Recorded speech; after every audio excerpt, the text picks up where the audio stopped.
우리 주일학교 어린이들 오늘 말씀 어떤 말씀인지 알아요? 하나님이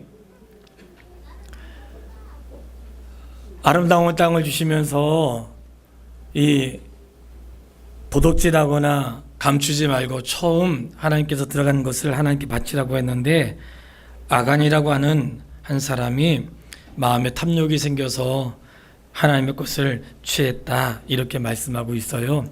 아니, 뭐 한 사람이 잘못할 수도 있는데 그 아간의 잘못한 것을 모든 사람들 앞에서 들추어내시고, 그냥 모른 척 할 수도 있는데 모든 사람 앞에서 들추어내시고, 그리고 그것으로 인하여 아간과 그의 가족들이 죽게 하시는 것은 그것이 악한 것이라는 것을 하나님이 이스라엘 백성들에게 모델로 삼으신 거예요.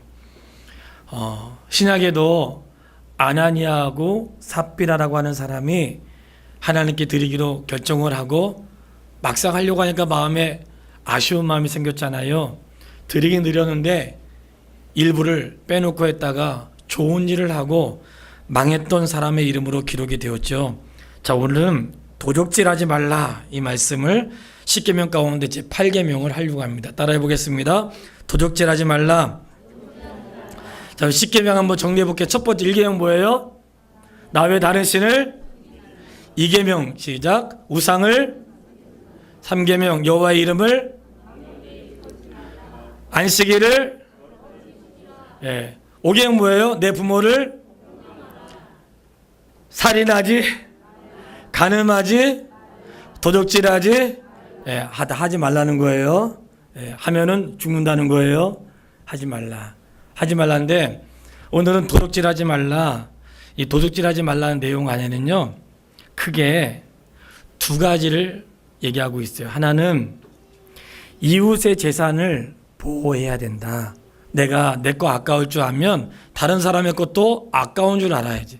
내 거 귀하게 여기면 다른 사람 것도 귀하게 여기라는 거예요. 내 것도 다 내 거고 남의 것도 내 거고 그러면 안 되잖아요. 그러니까 이 도둑질하지 말라는 그 말씀 안에는 정신이 내 것이 귀하면 그 사람의 것도 귀하다는 거예요. 우리가 사회법이 있잖아요. 근데 법이 시작된 가장 첫 번째는 사회법이 아니에요. 율법이에요.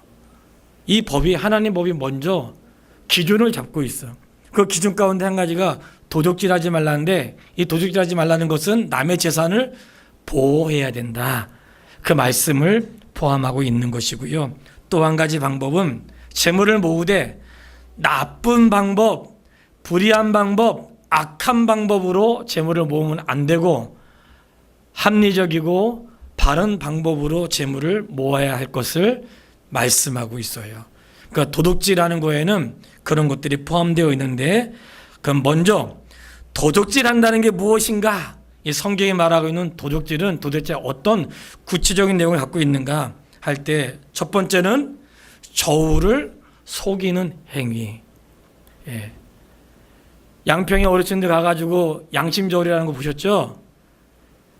사람에게 저울을 속이는 행위. 제가 지금도 기억하고 있는데요.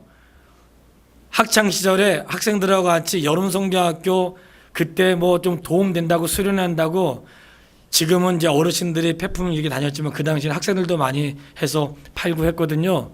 그 도움 된다고 팔아가 그 사가지고 막 뭐 깡통, 비닐, 그 뭐 무게 돼가는 거 책 이런 거 해가지고 그 고물상에 갔는데 그 주인이 속인 거야.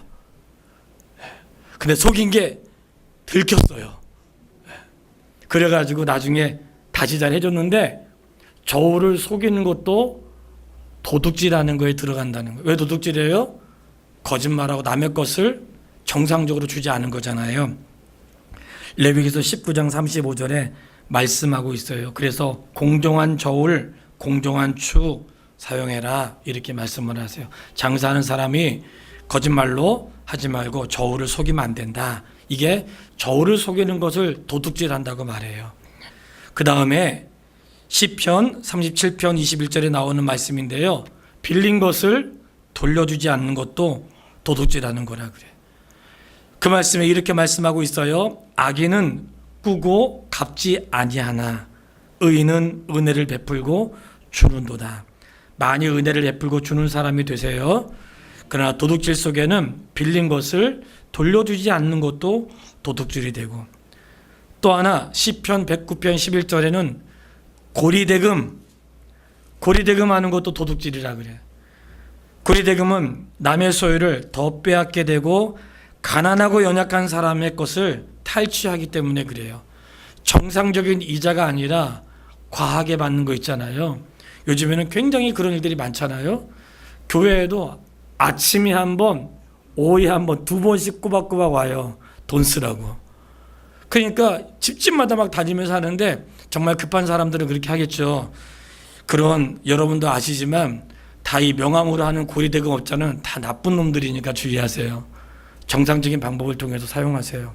그런데 고리대금도 거짓말하는 것에 속해 있는데, 고리대금도 도둑질하는 것에 속해 있는데 왜 그러냐면 지나치게 많은 이익을 취한다는 거예요. 그것을 하나님이 죄다 이렇게 말씀을 하시는 거예요. 우리가 선하게 하는 것은 옳은 것이지만 그런 것들을 성경이 도둑질이다 이렇게 기록해 놓고 있어요. 자신의 권력과 힘을 이용하여 다른 사람의 연약한 것을 취하는 것도 도둑질이에요.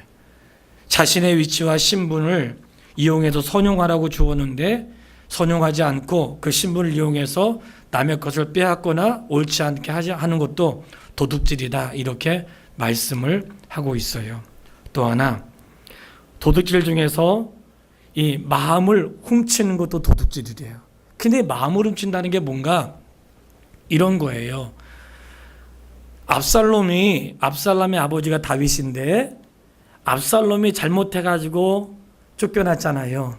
그냥 신하들이 얘기하고 해서 압살롬이 돌아왔어요. 다시 돌아왔는데 아버지가 그를 만나주지 않는 거예요.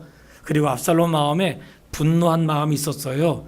그래서 왕에게 문제를 가지고 왕에게 가야 되는데 왕에게 가는 사람들을 가로막아가지고 왕이 바쁘시고 나를 대신 세웠다 해가지고 왕에게 가려고 하는 마음을 압살롬이 그 문제를 해결해 주면서 백성들에게 좋게 해준 거예요. 그러니까 다윗에게 가야 될 마음을 압살롬에게 마음을 바꾼 것을 성경이 도둑질했다 이렇게 말하고 있는 거예요. 그 사람에게 가야 될 것을 그러하지 않게 하고 했던 것을 도둑질이다 그렇게 하고요. 오늘날 교회도 도둑질하는 경우가 있어요. 뭔지 아세요? 양을 도둑질하면 안 돼.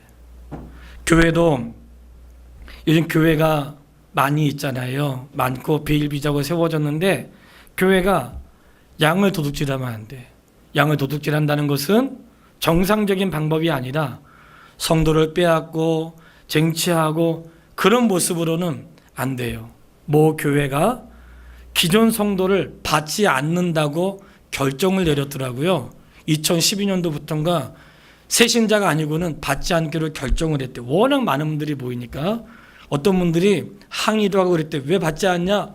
거기까지가 우리가 되는데 왜 받지 않냐 했더니 나름대로 그 내규를 세웠더라. 그 이유가 너무나 많은 사람들이 오니까 작은 교회들, 개척교회들, 문 닫는 교회들이 많은데 미안한 마음이 생기고 영혼을 향해 신실한 분들이 많이 있는데 집중되는 게 부담이 되고 또 양을 빼앗는 것 같아서 그만다고 그러더라고요. 오늘날 양을 도둑질하는 거에 대해서 말씀하고 있는데 누가 말했는가? 사도 바울이 나는 다른 사람의 복음을 증거해 그곳에 가서 복음을 전하지 않겠다고 다짐을.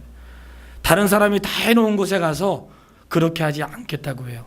힘들고 더뎌도 바르게 하는 것이 옳은 것이고요. 그래서 오늘날 이 주의해야 할 것 중에 한 가지가 교회는 기업이 아니잖아요. 교회가 기업이 아닌데 종교단체는 기업이 아닌데 왜 자꾸만 종교단체가 사회로부터 지탄을 받을까? 기업의 행세가 드러나기 때문에 그런 거예요. 기업의 경영 원리가 교회 안에 드러나기 때문에 그런 거예요. 그렇기 때문에 옳은 것이 아니고요. 지교회를 세워도 독립된 지교회가 아니라 로마 교황청처럼 하나로 된 지교회는 바람직한 것이 아니에요. 옳은 것이 아닙니다. 그래서 이게 지옥 갈 일은 아니지만 옳은 것은 아니에요. 구원받지 못하고 그런 거 아니지만 그러나 옳은 것은 아니에요. 왜냐하면 그것이 합당하지 않다 말하고 있어요. 또 하나, 하나님께 마땅히 드려야 할 것들을 드리지 않는 것도 도둑질이라 그래요. 오늘 아간이 하나님이 금한 것을 했어요. 그것은 아간의 것이 없는 게 아니에요. 하나님이 구별한 첫 번째 것. 이 첫 번째 것이라는 걸 우리 성도님들이 가끔 오해하거나 아니면 시도해보고 싶은데 못했거나 그럴 수 있어요. 이 첫 번째 것은 항상 있는 게 아니에요. 한 번 기회가 있는 거예요. 첫 번째 것은 맨 첫 번째 탄 월급. 내가 사회생활하면서 첫 번째, 어떤 직장으로 온 게 첫 번째에 대한 그런 의미가 있는데 우리 교회 몇 사람도 그렇게 한 분이 있어요. 근데 첫 번째는 매번 기회가 주어지지 않잖아요. 왜 그런가? 하나님의 것이라고 여겨지는 거예요. 그래서 이 아간을 통해서 전쟁에서도 노략물을 취할 수 있는데 처음 얻어지는 것이기 때문에 취하지 말라고 한 거예요. 그래서 하나님이 하지 말라고 한 것을 아간이 해서 그것이 죄로 드러나게 되었어요. 그러니 하나님께 마땅히 해야 될 것을 하지 않는 것도 도둑질인데, 왜냐? 하나님의 주인이신데 합당하게 하지 않게 했기 때문에 그렇다. 이렇게 우리에게 교훈하고 있어요. 자, 그러면 만약에 내가 도둑질을 했어요. 그럼 어떻게 해야 되나? 그래서 율법이 도둑질했을 경우에 배상하는 방법도 자세히 소개하고 있어요. 도둑질을 했을 때 배상하는 방법이 있는데, 세리 삭개오에 대해서 기억나실 거예요. 누가복음 19장에 보면 삭개오가 나오는데, 삭개오가 예수님 만나기 전에는 어떻게 살았는지 모르겠지만 예수님을 만난 다음에 삭개오가 고백을 해요. 주님, 제가 가난한 자들에게 제 소유의 절반을 나누어 주고, 만약 내가 누구의 것을 속이거나 빼앗은 것이 있으면 혹시 몇 배나 갚겠다고 했는지 아세요? 내가 4배나 갚겠습니다 그랬어요. 갚겠다고 했어요. 아니, 그냥 하나 뺏었으면 하나만 주면 되는데 왜 4배나 갚는다고 했을까? 그것이 율법에 기록되어 있어요.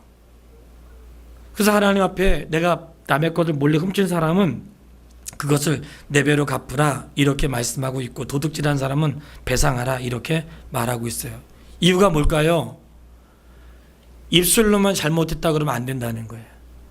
도둑질한 것은 입술로만 잘못했다고 하면 안 되고 어떻게 하라는 거예요? 배상하라고 말씀하죠. 배상해야 되는데 만약에 배상해야 될 사람이 죽거나 없으면 어떻게 해요? 감사할 일이죠. 없어졌으니까. 감사할 일이 아니고 배상할 대상자가 없어졌으면 그것으로 주님의 전에 드리거나 구제하시면 돼요. 배상하라 말하고 있어요. 왜 그런가? 회개는 뭐예요? 돌이키는 거예요. 회개는 돌이키는 것인데 진정한 회개는 입술의 회개가 아니고 삶의 회개거든요. 내가 누군가에게 도둑질했을 때 잘못했습니다 하는 걸로 끝나면 안 되고 자기가 할 수 있는 최선의 것을 하는 게 옳은 것이에요. 성경이 배상을 말씀하고 있어요. 왜 예수님이 십자가에 돌아가셨어요? 그냥 야 죽은 걸로 하자 그럴 수도 있잖아요. 그러니까 뭔가 대가를 지불해야 되는 거예요. 대가를. 그러니까 율법이 이렇게 얘기하는 것은 하나님이 사람과의 관계에서 바른 것을 가르쳐주고 있는 거예요. 그렇기 때문에 우리가 그런 것들에 대해서 주의하고 성도가 이 땅에 살아간 날 동안 도둑질하지 않는 은혜를 하나님께서 주시기를 원합니다. 그러면 도둑질하지 않기 위해서 노력해야 되는데 어떻게 하면 좋을까? 그 방법도 성경이 말씀하고 있어요. 어떻게 하는가? 먼저 따라해 보겠습니다. 부지런히 일해야 된다. 여러분 정말 우리 성도님들 부지런히 일하시잖아요. 정말 부지런히 일해요. 부지런히 일하시는데 하나님이 선명하게 말씀하셨어요. 일하기 싫거든 뭐 하지 말라고요? 일하기 싫거든 먹지도 말래. 근데 우리 은퇴하신 분들은 평상시 많이 일하셨으니까 괜찮아요. 그러니까 일하기 싫으면 먹지 말라. 이게 뭘까요? 하나님은 일하시는 분이라는 거예요. 그 주어진 시간 동안에 우리가 어떻게 살아야 되는지를 말씀하고 있어요. 그렇기 때문에 도둑질하지 말라 그 안에는 자기가 수고하고 애씀으로 삶을 누려야 될 것을 말씀하는 거예요. 게으르고 나약한 것은 그리스도인의 모습이 아니에요. 부지런하고 열심히 하고 하는 것이 옳습니다. 도둑질하지 말라 하는 것에 또 한 가지 디모데전서 6장 10절에 보면 돈을 사랑하는 마음을 극복해야 된다. 그렇게 말씀하세요. 돈을 사랑하는 것이 일만하게 뿌리가 되니까 돈은 필요하지만 너무 지나치게 돈을 사랑하다 보니까 미혹에 빠지고 어떻게 하면 그냥 돈 사랑하다 보니까 내가 마땅히 해야 될 일을 하지 못하게 돼요. 왜 그런 얘기 다 아시죠? 이 정도는 뭐 워낙 유명한 말이라 돈으로는 침대는 살 수 있어도 잠은 살 수 없고 그런 말 있잖아요. 돈으로 책은 살 수 있지만 지혜는 살 수 없고 돈으로 유흥을 살 수 있지만 행복은 살 수 없고 돈으로 예배당은 지을 수 있어도 천국은 살 수 없다. 그런 말 있잖아요. 그러니까 내가 돈으로 뭔가 할 수 있지만 하지 못하는 게 있거든요. 그래서 뭐가 필요해요? 자족하라 이렇게 말씀하세요. 자족하라. 자족하라는 것 뭐예요? 내가 어떠한 형편에 있든지 자족함을 배우고 감사하고 만족할 줄 알고 그 은혜를 누릴 수 있는 지혜가 우리에게 있어야 될 줄 믿습니다. 끝으로 도둑질하지 말라. 그 안에는 예수님이 우리에게 가르친 기도 속에도 있어요. 탐심을 물리치도록 기도해야 돼. 시험에 들지 않도록, 유혹에 빠지지 않도록 기도하라. 이렇게 알려주었거든요. 왜냐하면 예수님은 가룟 유다가 처음부터 도둑인 줄 알고 계셨어요. 가룟 유다는 아무도 모른다고 생각했는데 요한복음 26장 6절에 보면 가룟 유다는 저가 돈깨를 가지고 거기 돈을 가져간다.